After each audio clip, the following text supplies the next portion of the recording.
Yemwe murabizi ko uyu mugabo yakoze igihe kigoye, ariko niwe mugabo wakoze ibikorwa bikomeye, bikomeye muri manda yiwe, bikomeye pe. Murabizi ko gutangira ku mwana umwana w'umwaka yatangaga umusanzu, mbese mu karere kose ka Nairobi uyu mucamani niwe wakoze ibikorwa bikomeye kuri manda yiwe. Yakoze neza pe, wakoze neza nk'umuntu w'umugabo, kude shapo. Muraho neza, mumeze mute? Nizere ko mumeze neza, twe tumeze neza turashima Imana. Ndabasuhuje aho muherereye hose, abankurikiye rwose Imana ibaheze umugisha. Nshimira abantu bakomeje kunkorera subscribe na share na like na commentaire nziza cyane, mwese ndabashimiye rwose, Imana ibahe umugisha. Tunihanganisha abantu bari mu ntambara, murabyumva buri minsi yose uko bimeze iriya ruguru iwacu, ariko Imana ifite uko izobigenza, niko dukunze kuvuga, kuko Imana yonyine niyo ifite kubikora, kuko ku bwacu imbaraga zacu ni nkeya, ariko imbaraga z'Imana ntabwo ari zikeya. Saba rwose nibakomeze bihangane, tunashimira na Twirwaneho na M23 ikomeje kurinda ababyeyi, rwose Imana ibahereze umugisha. Rero uyu munsi ni umunsi w'ibyishimo, ndabona ko muramubona kuko ninjye mfite ibyishimo, morale nyinshi cyane, kuko ibyo inkuru ngiye kuvuga iranejeje, irashimishije rwose, niyo mpamvu jewe nje n'ibyishimo byinshi cyane. Uyu munsi ije kubashimira, ije gushimira ibikorwa abantu b'abagabo bagiye bakora. Mwa bantu mwe, hano dufite abantu b'abagabo. Aha ni hehe? Aha ni Kitengera, aha ni Kitengera turi, Kenya Kitengera niho turi rwose. Ije gushimira umugabo bita camani wacu Theo. Camani wacu Theo, Imana yamugiriye neza, yamuciriye inzira yo kuja mu gihugu cya Canada. Imana ihimbazwe cyane, ni ukuri. Nimba hari ikintu cyanejeje ejo mbonye iriya message yanditse ashira ku rubuga abwira abantu baze kumusezera, kuko nawe byamutunguye. Yarahora n'ubundi ari muri processus nk'ingene mubizi abantu bose bari hano muri Kenya uko bimeze, urumva. Ariko iyo bigeze ku munota wa nyuma biza bitungurana rwose, murabizi namwe, ku bagiye, ku bari hano, mwese murabisobanukiwe. Ejo yanditse message ayishyire ku rubuga rw'umuhana, rwose biranezeza cyane. Ndavuga Mana yanjye, Imana ishimwe rwose, kuko ikiriye camani wacu inzira yo kugenda hanze.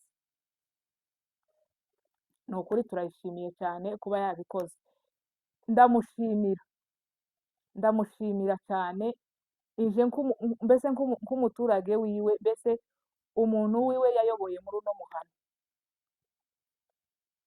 Camani wakoze neza mu gihe cyawe, wagiye ku bucamani mu gihe kigoye kitaba cyoroshe, ariko witwararitse neza mu bantu bakoze neza, yemwe mu bantu bayoboye neza. Camani Theo, ni ukuri uri umugabo, uri intwari ikomeye. Camani ni wa muntu mwahuraga n'ikibazo, mwamuhamagara mwamubwira ngo cama tugize ikibazo, habe n'ubwo yoba saa 9 z'ijoro yakazabyuka akagenda na moto yiwe. Mbese camani ni wa muntu utabaza bibaye gutya, si wa muntu ukubaza ngo mubanze mwitonde ndaza kuza, reka yagira gutya kera akaba akugezeho mu bibazo bitandukanye.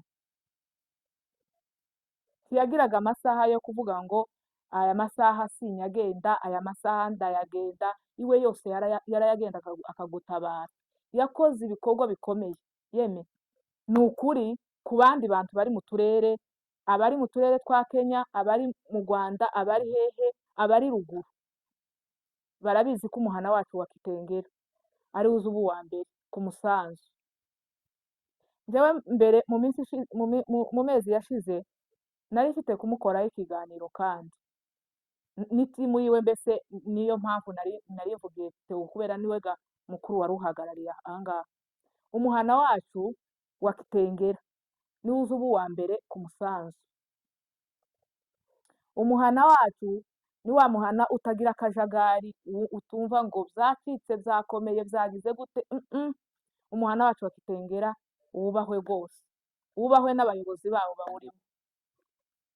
Ni ukuri dufite abayobozi beza cyane, dufite abayobozi beza, abo Theo yari ayoboye ni beza, abaturage biwe yari ayoboye ni beza. Ni ukuri muri beza abantu ba Kitengera, kandi mwagandukiye Theo. N'ejo yarabishimye abivuga, abantu rwose twumvishije amarira kubera ko Theo adusize. Hari igihe nyine, igihe cy'ibyishimo kiza amarira akaza, hari ikindi gihe cy'imibabaro amarira akaza, ariko noneho ayo twakaturira ejo iyo yari ay'ibyishimo rwose, kubera ko Imana imuciriye inzira. Cyamani turakubashe, kandi iyo ugiye Canada turabizi ko turi kumwe, turabizi ko utazibagirwa umuhana wacu wa Kitengera. Ni ukuri uri umuntu w'umugabo. Murabizi iyo baba batabariza imisanzu y'iriya ruguru iwacu, hari ababyumva hari n'abatabyumva, ariko cyane cyane twebwe aba Kitengera, yemwe aba Kitengera nta muntu utazawumva ikijanye n'umusanzu, nta muntu utazawumva Theo, kubera Theo nimba hari umuntu uza wumvikana n'abantu, yaba ari abana Theo muba muri kumwe, yaba ari abakuru, yaba ingero zose Theo muba muri kumwe. Ni wa muntu utigagaza, ni wa muntu utishira mu nyenyeri ngo ubone ko iwe ni Cyamani. Ni ukuvuga ko ntawe wopfa kuza kumuvugisha gusa, reka. Ni wa muntu wari wiyoroshe, umuhamagaye wese aratabara. Murabizi ko hari abandi bagiye bagira ibibazo muri ino mihana yacu, akabatabariza, bagafatikanya n'abandi bagabo n'umuhana wose, bagafatikanya bagakemura ibibazo. Ni ukuri turagushimiye kandi tunagusabira n'umugisha. Iyo ugiye Imana izakugasanire wa rukundo wakundaga umuhana wa Kitengera, urumva ya majambo yose wavugaga yose, Imana rwose izaguheza umugisha, kandi ukomeze unawibuke. Hari abaza bagendaga bagenda bakibagirwa, ntibibuke kuko bigeze kuba muri wa muhana, ntibibuke kuko hari abandi bavandimwe baba barasize hano. Iyo tuvuze abavandimwe, umuntu wese ni umuvandimwe wundi, turebera ngo uyu ni umuki, uyu ni umuki, oya, umuntu wese ni umuvandimwe we, kuko nshobora kugira ikibazo ngatabariza undi muntu, n'undi nawe yakigira nawe akantabaza. Ariko rwose twumvise ijambo ryawe ejo wavuze rikomeye cyane. Rero iryo jambo turaza kuribashyiriraho, muritegere rwose. Yasezeye umuhana, anashimira n'abantu bose bamugandukiye mu bikorwa byose yakoze. N'abatari bahari muze kubyumva, yarabashimiye rwose mu ngero zose yarabashimiye. Cyamani, Imana iguheze urugendo rwiza. Cyamani, abo usize ni ba bandi wayoboye, n'ubundi uzoza ukomeza ubavugishe, uzoza ukomeza ubiteho, nabo bazokomeza bakumve. Imana ishimwe cyane. Njyewe nicyo cyari kinzanye, kugira ngo mbanze nshimire Cyamani wacu watuyoboye neza. Hari abo Cyamani baza bababwira ngo nimugire gutya, bakaba banegereje gusa mu bintu bitari byo, gusa kugira gusa ngo bamugore, bagume bamunanize, barebe kuko ananigwa nyine. Ariko twebwe abantu ba Kitengera, ubushize hari uwo numvishije yavuze ari ruguru, aravuga ngo tuzi umuhana wa Kitengera, ngo kuko ngo ubamo ngo n'umwana w'imyaka 2 uza utanga umusanzu. Umwana w'imyaka 2 afite umwaka umwe, ndamuzi uwo mwana, afite umwaka umwe, ubu n'amezi nk'umunani gutyo, ndamuzi. Niwe gutangira ku mwana muto murumva gutangira ku mwana mutoya kugeza ku musaza yumviraga abacamani, gutangira ku bakirisitu batoya kugeza ku bapasiteri bumviraga camani. Uko ni icyerekana ko umucamani twari dufite ko ari mwiza yemwe rwose. Nicyo cyari kituzanye. Mukomeze mudukorere subscribe na share na comment na like, kandi mukomeze musengere camani wacu. Murababarira nanjye wagiwe ndashimira kuba data bukwe, bamwe ntibaraza bari mu nzira twavuganye, abandi baje batubaye hafi muri ubu butayu. Imana mu ijuru izabaha umugisha. Murakoze cyane. Arakoze abavandimwe, amasaha yagiye kandi niko bimeze. Hari umuririmbyi waririmbye aravuga ngo Mana nzagushimisha umutima wanjye, nzavuga ibigwi by'amaboko yawe. Amen. Ndashima Imana ko mpagaze hano mbasezera. Ndabona aho ntangirira, ariko Imana iza kubifasha. Murumuna wanjye yabivuze,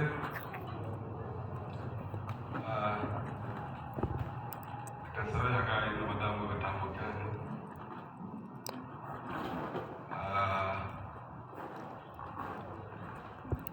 Yabivuze uko zaragenze. Habaye kuwa gatanu nijoro banyandikira mesaje barambwira ngo nzore gufata exit kuwa mbere saa 2.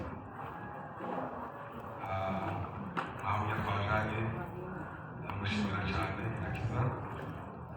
Tugereyo bazabahamagara yo gutandukanye, bahamagara muzara wacu baramubwira ngo azagenda. Iwacu yahise ampamagara wabibwira na bano banki bifata mu maguru. Ndavuga ati se bigenze gute? Nibwo natekereje ijambo abantu bazagenda badasezera. Afashe telefone bamuhamagara, ariko abo twavuganye ba mbere twese tuje inama y'uko ngomba guhamagara abantu mu rwego rw'umuhano bakaza tugasezerana. Nabikoze, nandika ka mesaje njya ku itorero, iyindi mesaje njya ku muhana, ngomba kuyikwirakwiza ku mbuga nyinshi mbaho, ndetse mfata na telefone ngenda mpamagara abantu ku giti cyabo. Abenshi ntibabumvaga, bavuga kuko nari mbizi ariko nabihishe. Aho nari nzi ko mpagenda, harashize ukwezi kurenga barambwiye kuko mesaje yaje, ariko batarampa uburenganzira bwo gusohoka mu gihugu. Ndetse narahagaritse n'akazi kanje kubw'impamvu zanje bwite.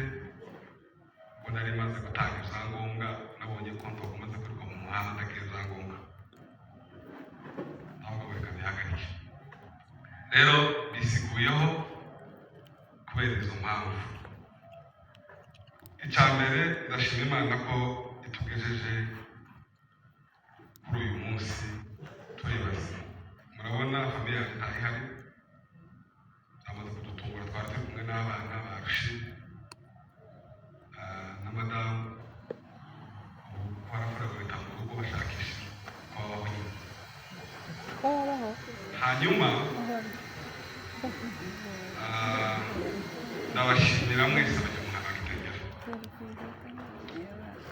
mwikomera amashyi.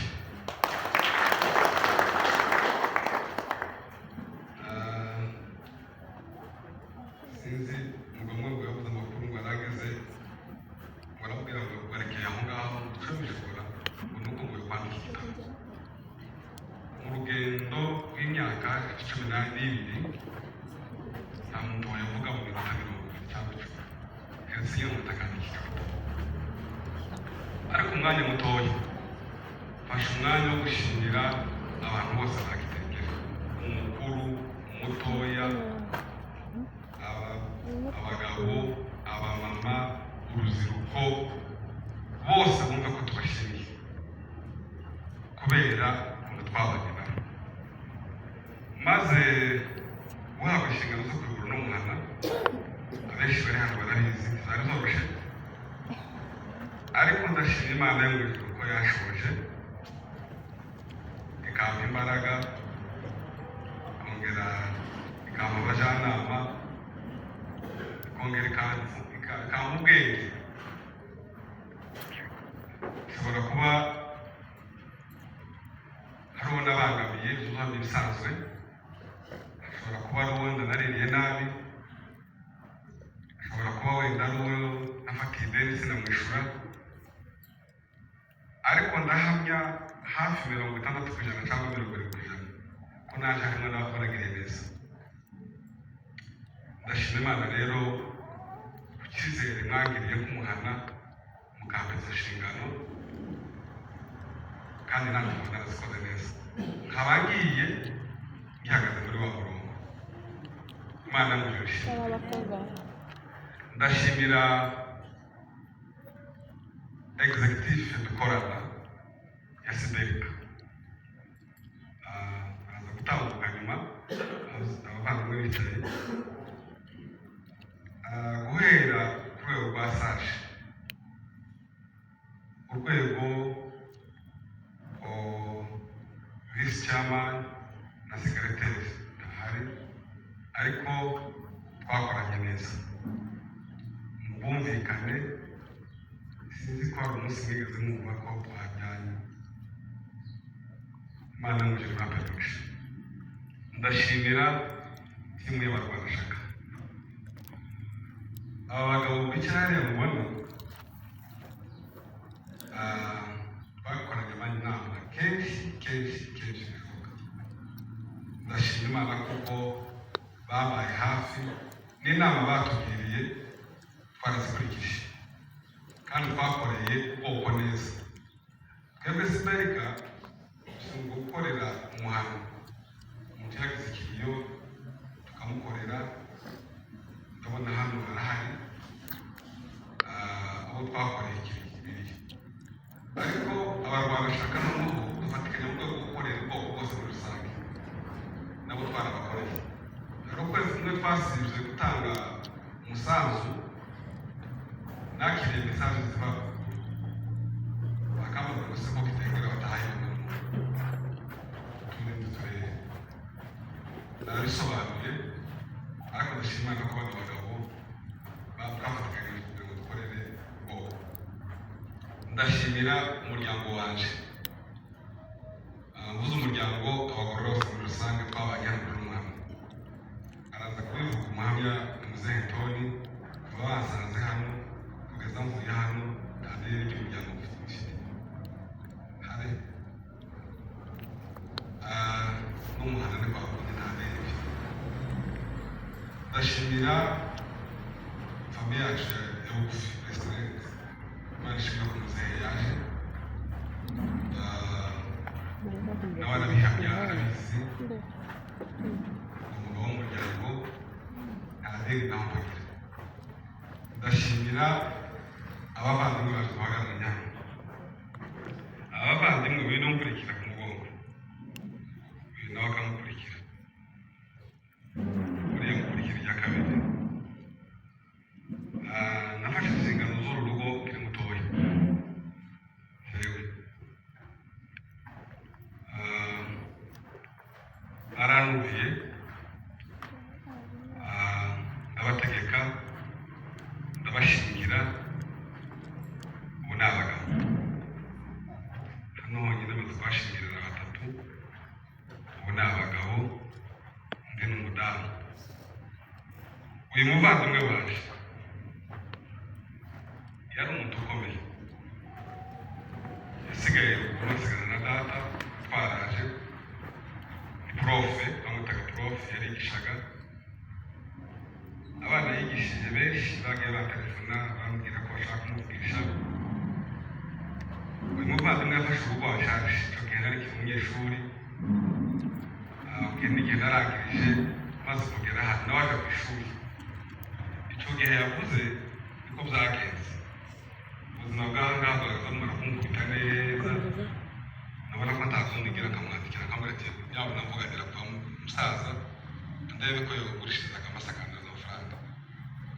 akambwira ngo ufite idolari 20 nasangwe ku Serapisi, mbwira ukuntu uzi kugeza akazi niwohereza. Yakoze ibikorwa bikomeye, Imana yo mu ijuru mumugisha. Hanyuma rero Satani n'ikidosa aza kugirirwa amahirwe makeya, arafatwa arafungwa. Twararize bihagije, twarasenze